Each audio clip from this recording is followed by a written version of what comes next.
Shalom, shalom. Brother Zay, first I want to give all praise and glory to the Heavenly Father, which is Yahweh, Bahashem Yahweh Shah. Today's topic is going to be about just all hell breaking loose. You got the coronavirus taking everything out, making the economy, stocks drop, economic collapse, people fighting over some toilet paper and things like that in that nature. You got the U.S. banning, all trade with Europe, except Britain, for what, 30 days? So everything that's in this Bible is happening at a fast rate, man, at a fast pace. It just happened, but people don't understand because they're in a spiritual coma. People don't want to wake up. They think it's just happening just to happen, right? They think it's just normal, but they don't understand that all this is prophesied in the Bible. They don't understand that the Lord is judging the earth right now, right? So first we're gonna get Ezekiel chapter 2 and verse 9. And when I looked, behold, a hand was sent unto me, and lo, a roll of book was therein. So what's that roll of book? It's his Bible, right? The whole volume of the Bible. Verse 10, and he spread it before me, and it was written within and without. And there was written therein lamentations and mourning and woe. So throughout this whole Bible is written, great mourning, death, destruction, throughout the whole Bible. And people think it's all nice and everything. John chapter 3, verse 16. They don't understand that destruction and everything is in this Bible. Y'all get the whole volume of the book, the whole roll, right? That's what it means to get the whole roll. You gotta understand that yes, you're God's chosen people, but you have to understand if you don't keep the law, statutes, and commandments, you're going to get destroyed, right? So now let's get Isaiah chapter 24. So this is going to be Isaiah chapter 24 and verse 1, and it reads, Behold, the Lord maketh the earth empty, and maketh it waste, and turneth it upside down, and scattereth abroad the inhabitants thereof. So he's the one who's making this earth empty, man. He got countries, being desolate. You can't go in certain places in there anymore because the coronavirus is going to attack you. China, it's a ghost town. China's a ghost town, right? I haven't heard anything about China lately that much. Every time, every night I hear about China, this and that, but now I don't really hear anything, right? Let's skip to verse 4. The earth mourneth and fadeth away. The world languisheth and fadeth away. The haughty people of the earth do languish. So who's the haughty people, man? The wicked that rules this earth right now. Chiefly the so-called white man, Esau. But the wicked. That's why all the wicked are getting judgment right now. China, Italy, America. Who else, man? They're all catching it, man. They all North Korea, I believe, or South Korea. They all catching it, right? They shutting down NBA season and everything like that, and I know that got Jake mad. Jake didn't start paying attention till the NBA season got canceled, man. Right? So let's jump to verse 10. The city of confusion is broken down. So what's that city of confusion? The great city Babylon, like great whore, which is America. Because Babel means is confusion. Babel to be confused, right? That's why it's called Babylon the Great, that great whore. So this is Babylon the Great. They say they teach confusion all the time. They say you can be a homosexual. The Bible doesn't say that. They say the law, statute, and commandments are done away with, right? They say you can eat pork. They confuse the people. They give out false religions, false philosophies, man. This is the city of confusion, right? And they do it on purpose. They keep us away from our God, God of Israel, right? So now let's get. There's more on that. Hold on. There is crying for one in the streets. All joy is darkened. So all joy is darkened, man. No one's having a great time anymore. People are taking it more seriously, man. People are, girding up themselves carnally with food and everything like that. They haven't seen anything yet, man. They fighting over toilet paper. When all hell breaks loose for real, this is nothing, man. Just like a little, a trailer and everything. When all hell breaks loose for real, people be killing people over a piece of bread, a piece of crumb, right? All joy is darkened. The mirth of the land is gone. Verse 12. And the city is left desolation, and the gate is smitten with destruction. What's that gate? We're in the gate of America. We're inside America. We're inside the gate of America. This place is going to be destroyed with destruction. pestilence, famine, fire. You feel me? So nothing's gonna quench that fire, man. Right? So now we get second Esdras. Salakia.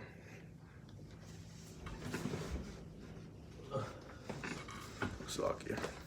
So this is gonna be second Esdras.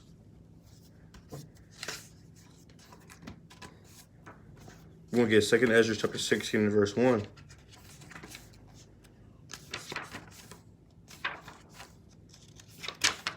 And it reads, Salakia, bear with me. So this second Esdras chapter 16 and verse 1, and it reads, Woe be unto thee, Babylon and Asia. Woe be unto thee, Egypt and Syria. Gird up yourselves with cloths of sack. So what's that cloth of sack? That sackcloth, like a potato sack. You put that on, and it start, irritating your skin up and everything, because you're in a time of mourning. You're afflicting yourself, because you're in a time of mourning. Something happened or is happening to you that you don't like, and it makes you upset. So you're in a time of mourning, like a family member died or something like that, or you got in a car accident. Things of that nature. Right? You're just going through a lot of trials and affliction and tribulations, right? And here, but well your children and be sorry, for your destruction is at hand. So Babylon, your destruction is at end.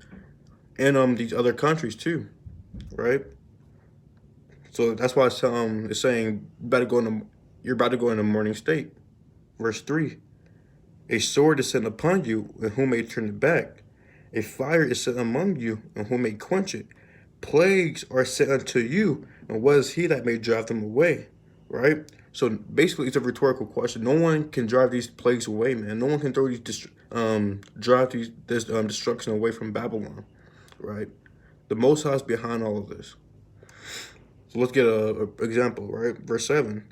May one turn again the arrow that is shot of a strong archer? That's a no. Once the archer, sling that arrow, it's not going to return like a boomerang. It's going to go forth. So after destruction, when the Most High, sends a destruction, he's not going to turn back to a destruction, right? So now let's get Psalms. So this Psalms chapter 91. So basically, we're in a time, you got to have faith in these last days, because if you don't have faith, you're going to get destroyed. You got to understand that the angels are campeth round about them that fear the Lord, that keep the law, statutes, and commandments. Right? If you're not keeping the law, statutes, and commandments, you're going to get destroyed. So this Psalm chapter 91 and verse 10. There shall no evil befall thee, neither shall any plague come in nigh thy dwelling. So no plague or anything going to come nigh thy dwelling. What's that dwelling? That's your body. That's everything. Nothing's going to come near you. You're not going to feel no pain, right? Verse 12. Verse 11. For he shall give his angels charge over thee to keep thee in all thy ways. So the angels going to be round about you, keeping you safe, right? So that's the time we're in right now. So now let's get Ecclesiastes. Ecclesiastes chapter 12. And it reads in verse 1. Remember now thy creator in the days of thy youth. So what does it mean to remember the creator in the days of thy youth? Meaning when you first hear about this truth, you gotta, hearken and keep the law, statutes, and commandments. You can't wait till you see all hell about to break loose, and then you won't keep the commandments. Here, you knowing the truth for, 10 years, 7 months, and everything like that. You don't want to keep the law, statutes, and commandments. But now you see the coronavirus killing people and everything, the government, economic collapse and everything. Now you want to keep the law, statutes, and commandments. The Lord is not dealing with that.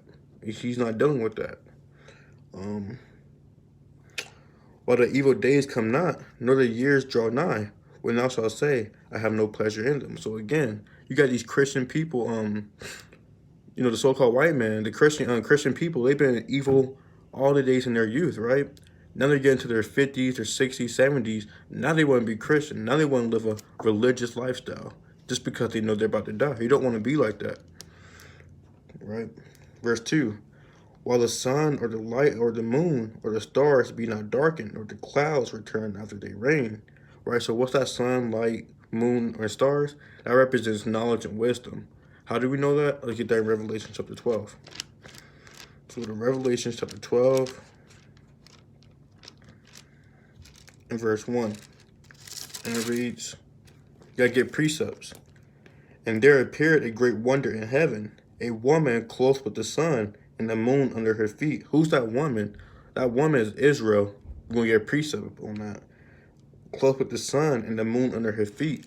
Right? So first, let's get a precept showing that the woman represents Israel.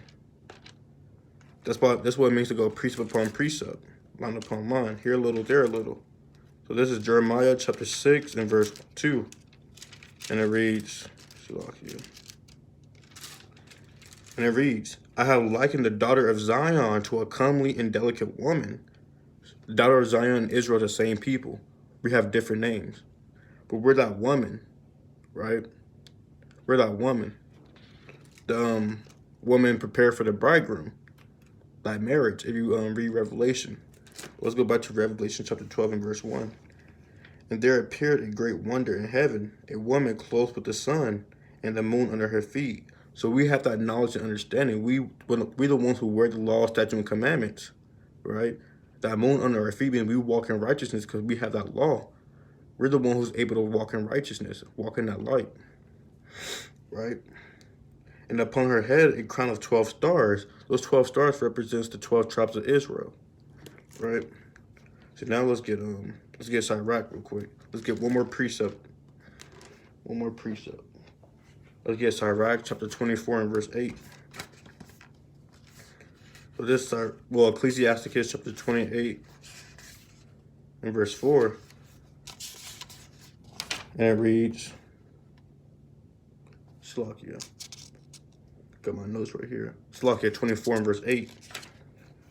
So this Ecclesiasticus chapter 24 and verse 8, and it reads, So the creator of all things gave me a commandment, and he that made me caused my tabernacle to rest. So let's read this again. So this Ecclesiasticus chapter 24 and verse 8. So the creator of all things gave me a commandment. So who gave him who did the Most High give a commandment to? Wisdom. If you read the first verse in chapter 24 of Ecclesiasticus, right? And he that made me caused my tabernacle to rest, and said, Let thy dwelling be in Jacob, and thy inheritance in Israel. So wisdom dwells with us. We the one who can't understand the Bible. We the ones that understand how to make how to please the Most High and how to get him mad, right? We're the one who knows all these things because we have that wisdom. The wisdom dwells with us, right? And let's go back to Ecclesiastes. Let's get Ecclesiastes chapter 3, and it reads, In the day when the keepers of the house shall tremble, Salakia. In the day when the keeper of the house shall tremble. So who's the keeper of the house? It's these top officials. They're the one who runs the America and everything. America is the whole house. The top officials are the one who runs the house, right? And they're gonna be trembling because they don't know what's happening. They don't know how to contain this coronavirus, right? And the strong man shall bow themselves. Who's the strong man? These athletic people. They go and bow themselves. And the grinders cease because there are few. Who's the grinders? The workers. They're going to stop working, which is going to make the economy collapse, right? Because there are few. And those that look out the window be darkened. So what does it mean to look out the window? They're going to look outside the country. All the other countries, they're not trading anymore. Their whole country is shut down. And twofold, when you look at the window, you're actually going to see people robbing people for food, right? So now let's get verse 4, and it reads, And the doors shall be shut in the streets. So the door's going to be shut, meaning America is going to shut its doors, meaning it's going to shut its trade and everything. And again, twofold, it's going to shut people going to shut their doors and lock it, and not going to let nobody in, because in those days, no one's going to trust nobody, right? When the sound of the grinding is low, and he shall rise up the voice of the bird, and all the daughters of music shall be brought low. Who's the daughters of music? These wicked people, Esau. They like that spiritual music that gets down with this wicked stuff. That's that spiritual music, that wicked. That's that vibration, this wickedness. They like that song. Like how we like righteousness and everything. That's our song. That's our music. Keeping the law, statutes, and commandments.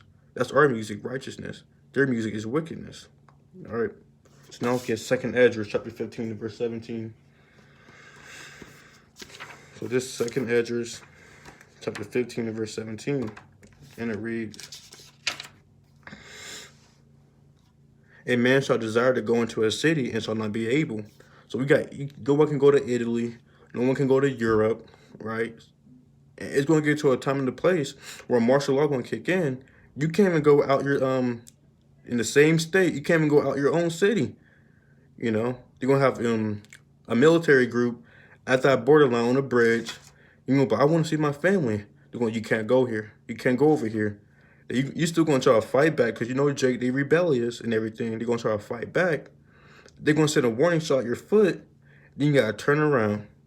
You gotta turn around. You can't do anything about it because if you try, they're gonna shoot you. They're not playing around, right? Verse 18. For because of their pride, the city shall be troubled, the houses shall be destroyed, and man shall be afraid. What does it mean because of their pride? You got Donald Trump. He wasn't even taken seriously now.